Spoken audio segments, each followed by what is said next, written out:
విశ్వనాథ వైభవము విభవంగా ఉన్నటువంటి సమస్త జగత్తుకు జయమగునుగాక.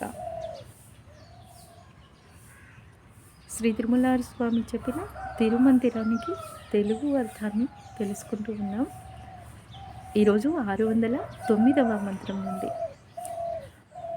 శివ మహాదేవ ప్రభునకు జయము జయము, శ్రీ తిరుమలారి స్వామికి జయము జయము, తిరుమందిరమునకు జయము జయము.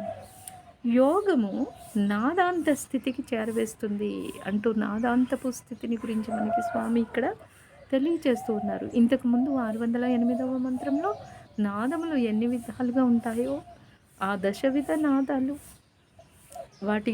వాటిలో జరిగే వైభవము, ఈ విశ్వంలో మన కళ్ళెదురుగుండా ఉన్న ప్రకృతిలో జరుగుతున్నటువంటి మహావైభవాన్ని గురించి మనకి చెప్పి ఉన్నారు. ఇప్పుడు ఆ యోగము నాదాంత స్థితికి ఎలా చేరవేస్తుందో చెప్తున్నారు. ఆహా, ఈ యోగము ఎంతటి గొప్పదో చెప్పేందుకు వాక్కుకు శక్తి లేదు. యోగము చేర్చే స్థితిని వివరించడానికి వాగ్వైభవం అన్నది శక్తి చాలనిదై మూగబోతూ నాదములోనికి నాదాంతములోనికి చేరవేస్తూ ఉంటుంది. ఇక నాదాంతము ఎంత గొప్పదో, ఎంతటి దివ్య శక్తియో చెప్పరానిదై ఉంది. దానికి మాటలు సరిపోవు అంటూ అలా నాదాంతము దివ్య శక్తియే అయి ఉంది అంటూ స్వామి మరల చెప్తూ ఉన్నారు. మరి ఇంకా నాదాంతము ఘనమైన యోగమే అయి ఉంది అంటూ చెప్తున్నారు ఇక్కడ మనకి. అది స్థిరమై ఉన్నది, నిశ్చలమైనది, అది సుప్రశాంతమైనది, వినిర్మలమైనది, మరి ఇంకా నిశ్చల స్థితమైనదై ఉండగా అటువంటి స్థితికి చేరవేసే యోగము నాదాంతముగా పరిణమిస్తూ అంతిమ లక్ష్యంలోనికి చేరవేస్తుంది. ఏమిటి అంతిమ లక్ష్యము? నిర్మలమైన, ప్రశాంతమైన, దివ్య శివ స్థితిలోనికి చేరవేసే మార్గం ఎలా ఉంటుందో స్వామి ఇక్కడ మనకి చెప్తున్నారు. ఈ నాదాంతమే ప్రభుస్థితమైన స్థితి అయి ఉంది అంటూ చెప్తూ ఉన్నారు.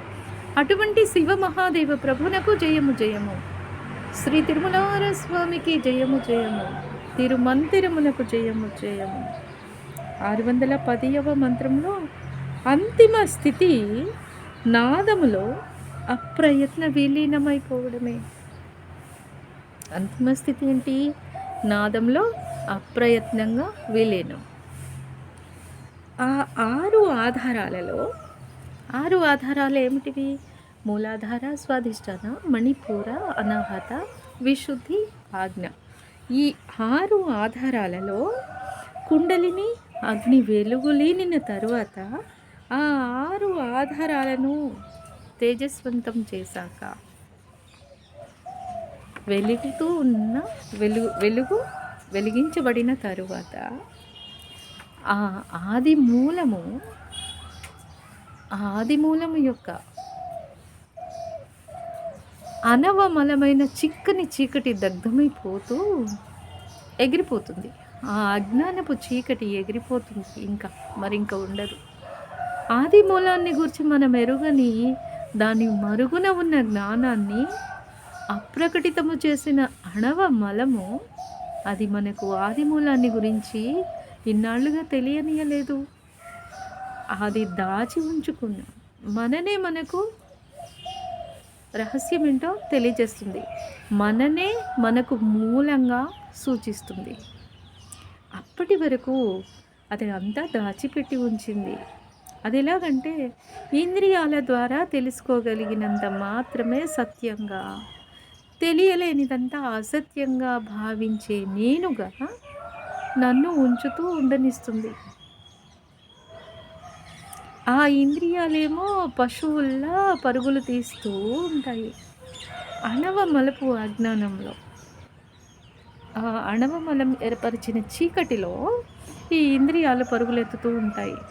ఎప్పుడైతే నాదాంతమైన యోగ స్థితిలో ఈ పశువుల వంటి ఇంద్రియాలు వాటి మూలమైన పంచభూతాల్లోకి, ఆ పంచభూతాలకు ఆది అయిన శక్తిలోకి, ఆ శక్తి శివంలోకి ప్రవేశిస్తాయో, అప్పుడు మరింక పశు ప్రవృత్తులు కాస్త పశుపతినాథుని పెంపుడు జంతువుల్లా అతడిని అనుసరించడం మొదలెడతాయి. అప్పుడు ఆ స్థితిలో యోగి ఇంద్రియాలన్నింటినీ తన్మాత్రలలో విలీనం చేసివేసిన యోగంలో తనకు తానుగా కరిగిపోతాడు అప్రయత్నంగా. ఆ వెంటనే అవి వాటి ఉపాదానాలలో కలిసిపోతాయి. మరింక ఆ పైన వారు అలా నాదముగా పరిమార్పు నొందేస్తారు. వారు మరింక ప్రభు పదముల కన్నా వేరే కాదు. ఎవరు? ఇంద్రియాలు. ఇంకా వారు ప్రభు దివ్య పదాలను చేరుకున్నారు. ఆ దివ్య పదాలే అలాంటి ఇంద్రియాలను కలిగి ఉన్నవారే సర్వజీవులకు శరణాగత రక్షణములు అయి ఉన్నాయి. మరొకసారి మనం 3 రకముల మలములను గుర్తు చేసుకుందామా? గుర్తున్నాయా? శివస్వరూపులారా అంటూ వాటిని గురించి మనకు మొదటే చెప్పారు కదా స్వామి. అవి ఏమిటి అనంటే వాటిని గురించి చెప్తూ ఉన్నారు. అహంకారము, భ్రమ, కర్మ అనే 3 మలములు 3 తల్లులైన మాయాశక్తులుగా మనని ఆవరించుకొని ఆచ్ఛాదించుకొని మనకి ఆ ప్రభుని లోపలికి వెళ్ళే మార్గాన్ని తెలియజేసేందుకై ప్రయత్నం చేస్తూ ఉంటారు. ఆ 3 మలములను మార్గముగా చేసుకుంటూ లోపలికి ప్రవేశించవలసి ఉంటుంది అంటూ చెప్తూ ఉన్నారు స్వామి. తిరిగి మరో విభాగంలో కలుసుకుందాం. శివ మహాదేవ ప్రభునకు జయము జయము. శ్రీ తిరుమలార స్వామికి జయము జయము. తిరుమంతిరమునకు జయము జయము.